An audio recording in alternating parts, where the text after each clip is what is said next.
In 1941, the Soviets and the British launched Operation Countenance. This is to ensure the Iranian regime does not fall to the Axis powers, and it prevents the Germans from making a grab for the rich oil fields located in the Middle East. This occupation is used to facilitate the shipment of U.S. Lend-Lease equipment to the Soviet Union throughout 1943 and into 1944.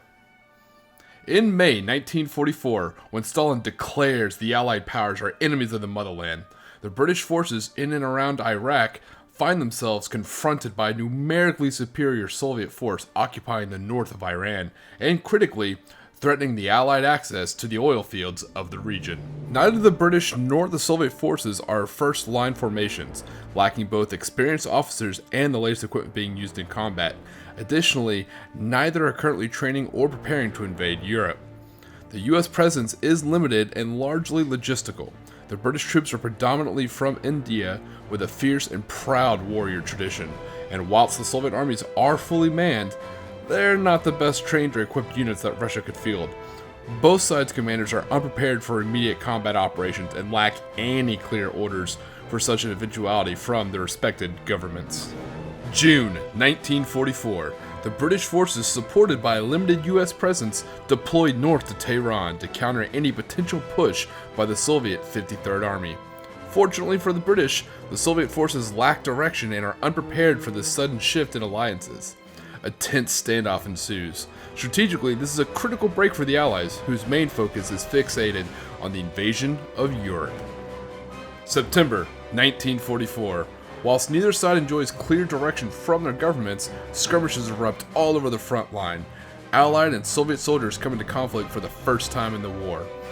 Britain reinforces its army with 2 further Indian divisions, while the US continues to ship modern armor to the region, this time to re-equip the British formations on the front line. October 1944, the first major battle of the campaign occurs in the Mashhad Valley, when Soviet armor attempts to punch through the British reconnaissance forces. Mobile reserves halt the initial breakthrough. While the Sherman may not match the T-34, Soviet tactics prove very vulnerable to mass anti-tank guns, dug in with infantry support and US-supplied tank destroyers. November 1944 to March 1945. Both sides fall foul of higher priority operations in Europe. The front settles into a period of intermediate artillery duels, with both sides reluctant to commit armor for fear of replacements not arriving promptly, or at all. April to June 1945. A second attempt by Russia to move the front line south is broadly successful, with the Allied forces shattered at several points along their lines. The retreating Commonwealth and US soldiers dig in along the Tehran-Bandar Railroad to await for reinforcements. Those reinforcements arrive swiftly, being diverted from the Pacific Theater while in transit from the US. Brand new Tesla cannon-armed Sherman regiments and US heavy infantry battalions halt the Soviets in their tracks, but are not numbers enough to reverse the Soviet gains. July to October 1945. Again, the front settles into a stalemate, with artillery battles the high point of military ambition.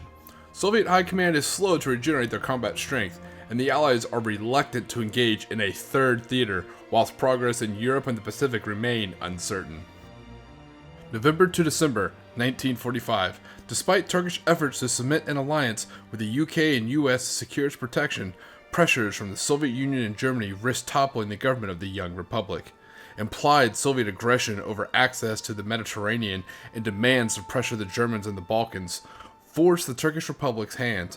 With the Allies only able to offer financial aid and conventional arms, Turkey seeks covert help and assistance from Germany.